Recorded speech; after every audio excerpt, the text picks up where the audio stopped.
प्यार से कहना धन गाजी। कोई सिखाई गई चीज की तरह ना लें, क्योंकि जिस समय ये परमात्मा, ये निराकार ब्रह्म ज्ञान से जीवन में उतर गया, वहीं एक हमारे अंदर से भाव बेहतर मनुष्य बनने की, और इसकी कोई उम्र भी नहीं। स्कूल तो फिर भी 12वीं कक्षा तक हो सकता है, पर ये जीवन कैसे एक हर समय की शिक्षा है। कण कण से शिक्षा लेना है हर एक को, कि कैसे एक ये भाव भी। अक्सर जो बात अहंकार की आती है, वहाँ ये बात भी होती है कि जब किसी ने मान लिया कि सब कुछ तो हमें आता है, मैं हर चीज़ बखूबी करता हूँ, तो कोई भी चीज़, नई चीज़ या कोई पुरानी चीज़ को ठीक तरीके से सीखने की ये इच्छा कि इसको सीखा जाए, ये अहंकार की वजह से संभव नहीं हो पाता। तो कैसे अपने जीवन में, जहाँ हर कोई ताउम्र छात्र रूप भी बना रहे, एक वो सीखना तो है, पर क्या सीखना है उस पे गौर करें। क्योंकि पूरा दिन अगर हम देखें तो ये आँखें भी, ये कान भी, ये ज़बान भी, ये बुद्धि से भी, हर तरह के ये जो हमें इनपुट्स मिल रहे हैं, तो क्या हर एक चीज़ सीख लेना समझदारी है? एक भलाई उसमें है क्या? नहीं। एक फ़िल्टर की जो बात होती है कि क्या चीज़ देखकर भी अनदेखी करनी है, क्या चीज़ों को अपनाना है, किसको छोड़ना है, वो चेतनता की बात है। और ये चेतनता ब्रह्म ज्ञान से जहाँ एक आत्महत्या के जीवन में, एक ये स्पिरिचुअल लाइफ में, तो हर समय ये बहुत ही अच्छा माध्यम, ये टूल। पर एक और बात भी देखी जाए कि अगर हम कोई दुनियावी, कोई मटीरियलिस्टिक अपनी रिस्पॉन्सिबिलिटी, कोई काम काज भी कर रहे हैं, कुछ भी कर रहे हैं, तो उसमें भी चेतनता होनी बहुत ज़रूरी होती है। चाहे वो अक्सर छोटा सा एग्जाम्पल ड्राइविंग का भी, कि सड़क पे होते हैं तो अक्सर वही पंक्ति बार बार नज़रों के आगे आती है कि सावधानी हटी दुर्घटना घटी।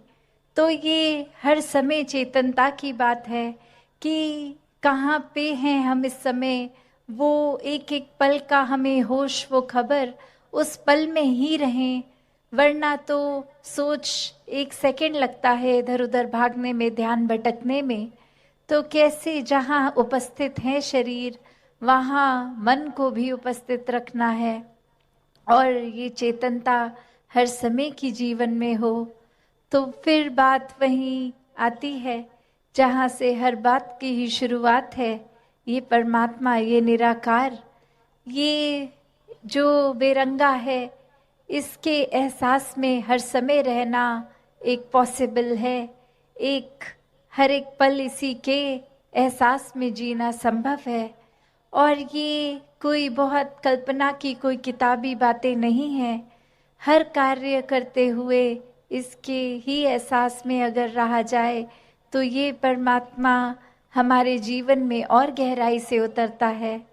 कैसे फिर जहाँ बात अभी जिक्र भी अहंकार का हुआ, कि कैसे फिर मन हमारा अक्सर इतना ज़्यादा, किसी ने थोड़ी तारीफ क्या कर दी, वो ही बात में इतना अपने आप को श्रेष्ठ मानते हुए एक ऐसी विचारधारा के अंतर्गत रोज़ जीना, उठना, खाना, बैठना शुरू, कि अब हमसे श्रेष्ठ तो कोई नहीं।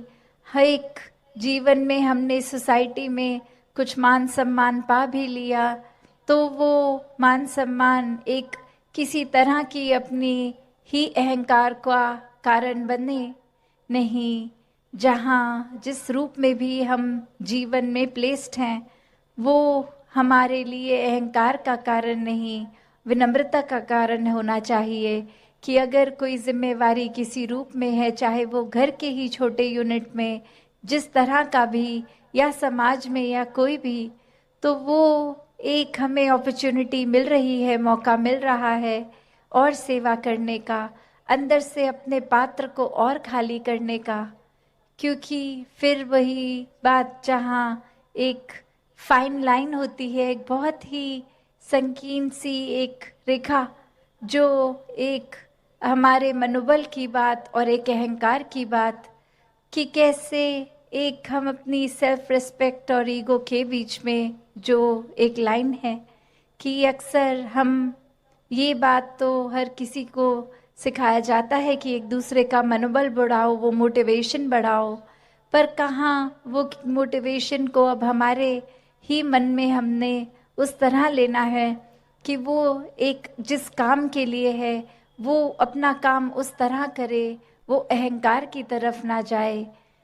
अक्सर सूक्ष्म अहंकार की भी बात होती है कि हमें पता तक नहीं चलता कि कब एक छोटी सी जगह से ही हमारे अंदर अहंकार धीरे धीरे घुस रहा है।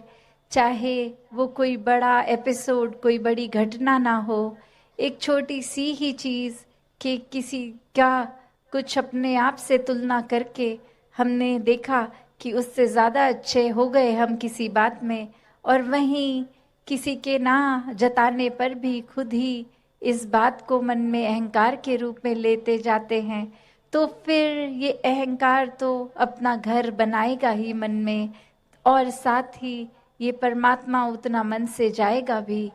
तो हमें किसको टिकाना है, किसको नहीं, ये शरीर की भी जब बात हो रही है तो हाँ, ये आत्मा जो है वो ज़्यादा इस शरीर से महत्वपूर्ण उस रूप में तो है, पर ये परमात्मा ने शरीर भी इसलिए दिया है कि हम इसकी देखभाल करते करते सारे अपने रिस्पॉन्सिबिलिटीज़ भी निभाएं। जैसे एक मटका या कोई भी बर्तन ले लें, एक बाहर की सुंदरता से कि ये परमात्मा क्या है, हम क्या हैं, हमारा इस परमात्मा को जानना क्यों ज़रूरी है, ये परमात्मा कहाँ है, ये कैसा है। जब वो श्रेणी आ जाती है, उसके बाद जब ब्रह्म ज्ञान की प्राप्ति हो जाती है, तो वो उत्तम ज्ञानी भक्त तो दातार कृपा करे हर एक पे, कि हर कोई सिर्फ वो उस तरह का ही हर समय का ही सेवक बना रहे, हर समय का ही भक्त बना रहे, हर समय का ही ब्रह्म ज्ञानी बना रहे।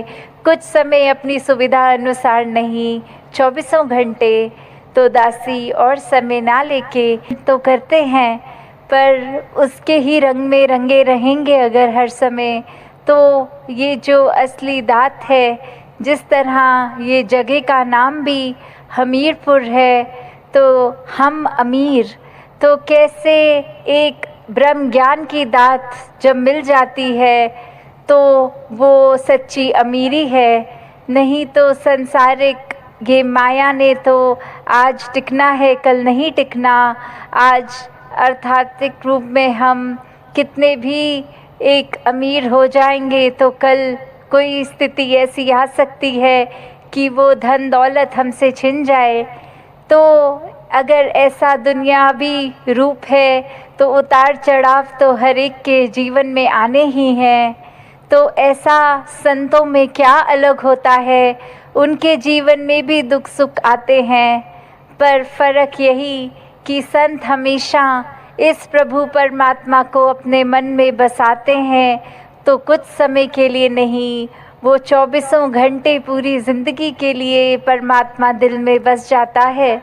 और जब ये परमात्मा दिल में होता है तो एक जीवन में कुछ भी घटता है, मन इस परमात्मा पे जो हमेशा